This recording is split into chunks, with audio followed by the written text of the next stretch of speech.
She's been pushing herself out of her comfort zone since the passing of her husband, Paul Daniels, in 2016. Debbie McGee has learned to embrace every minute of her life, and now she is stepping out on an adventure of her own, exploring the Northern Irish coast in the new show B&B By The Sea.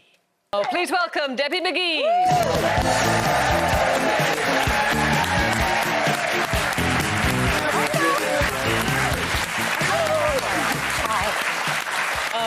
Hi, Debbie. Oh, those gorgeous red-headed kids there. I mean, it couldn't have been more Irish a scene. And I'm not biased one little bit. Of course not. Oh, my God, it was nice.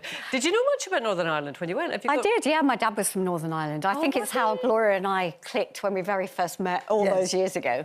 And I can remember the first time you came for dinner and I made a pavlova that my Irish auntie had taught me how to make. And Gloria said, "This is an Irish pavlova because they make the best pavlovas."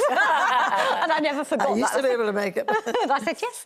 But I never associated pavlova with Ireland. I know that you wouldn't, would you? But yeah, they really It's a fabulous place, though, isn't it? And you know, I went as a kid, and I've still got family that live 20 minutes from where we were, but I'd never done that bit of the coast.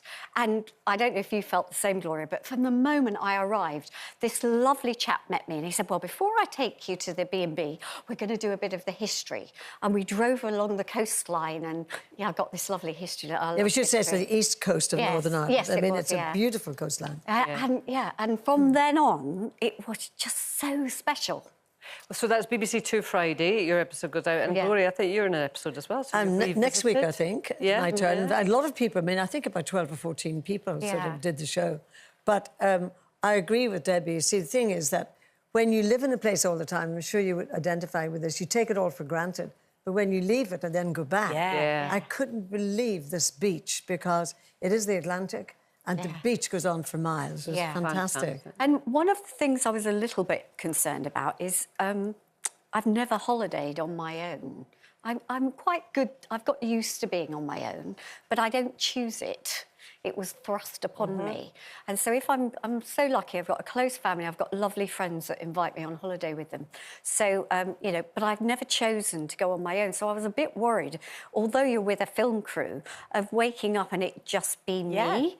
And for all those years, I always had, you know, my rock there with Paul that woke me up with a joke most mornings.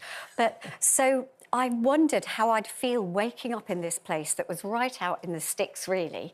But waking up to that beach, I actually loved it, and I actually cherished those mornings. So you were just a guest? You didn't have to help run it or do any chores or anything like that? No, Janet, it's me. No, you know, I've got sequins on my rubber gloves.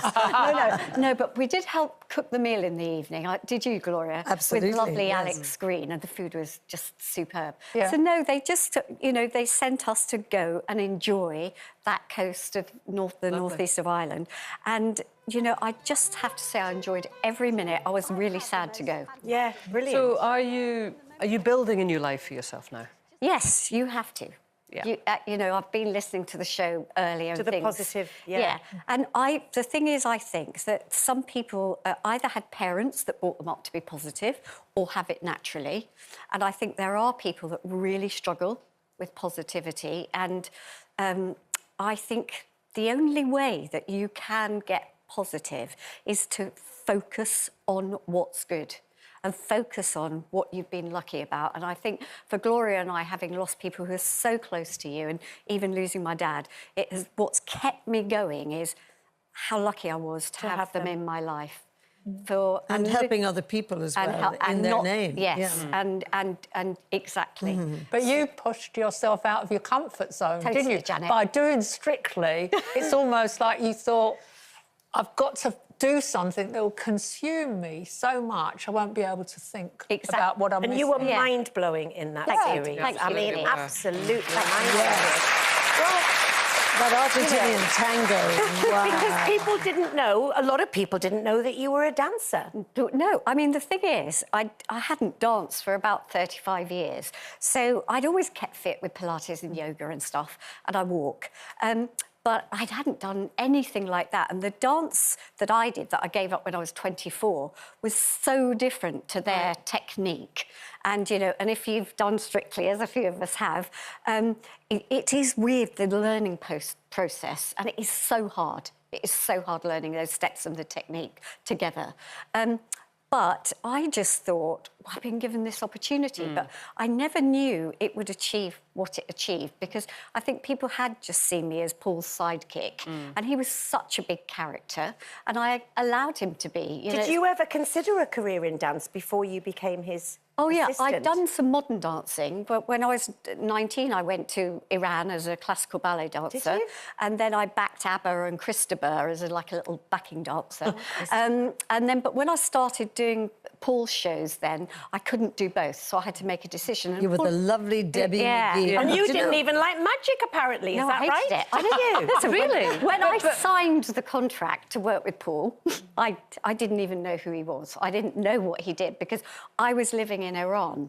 But it was just that there was a revolution, and if you've seen the movie Argo, I went through that. I was hidden, and then I escaped because I'd saved loads of money. So I came back, needed a job, went for this big audition where it's for summer shows. They said, this lot's with Des O'Connor, they're with Little and Large, that's with Ross Abbott. My little group, we were with Paul Daniels. I went, oh, you know, Paul Daniels? Who's he? I thought he was a comedian or maybe a singer. And then I signed the contract and found out he was a magician. I thought, oh, God. But Debbie, look at the royal... But did you grow to love it? Because occasion. you did become, you know, the first female member of the Magic Circle. Yeah, I'm an honorary vice president now, Kate. Are you? Yeah. And first woman, so thank you very much. But no, I came to love good magic. Oh, I love magic. I came to love good magic, and I love show business, or I love anybody with a talent. If my bin man is good and cares about his job, I adore him, because anybody that's doing your best at something, you do it well, and that's what it's about. It doesn't matter what you do in the world, are you happy doing it? Absolutely, I love that. I know I had a close-up edition at my wedding. Very quickly, Debbie. You did a lot of really good royal occasions. We're all sort of now thinking of the coronation. Yeah. Is there one royal occasion where you entertained at it that stands out? Oh, well... There's lots of things, Gloria, as you well know, but one of them that I think you're probably getting at is Paul and I were doing a royal gala show, and we knew a few months before, and it was for the Queen Mum with the then Prince Charles and Princess Diana, and we were going to perform a big illusion that we could use a member of the public in. And so Paul wrote to Prince Charles and said, as this is, you know, as a tribute to your grandmother, and she was there, would you like, because he's a member of the Magic Circle, would you like to be in an illusion with me? And he got this wonderful letter back from Prince Charles saying, I'd really like to do it, but, you know, for security, they won't let me. So the end of the story is, I think we did it on Roger Moore in the end, but when it was the lineup, you know, at the end of the royal shows, and they're going around saying hello and whatever, Princess Diana came up to Paul and said, oh, Mr. Daniels, she said, I'm so sorry my husband couldn't help you. He so wanted to, but... And Paul and I, you know, if you're wondering what celebrities talk about on their way home from things like that, Paul and I were on the way home in the car, and Paul said to me, can you imagine, Debbie, Princess Diana was probably sitting there in her curlers. And the prince says, oh, isn't it a shame I can't do this? You know, we just always were a bit stupid. Well, she probably wanted him to disappear. Very good.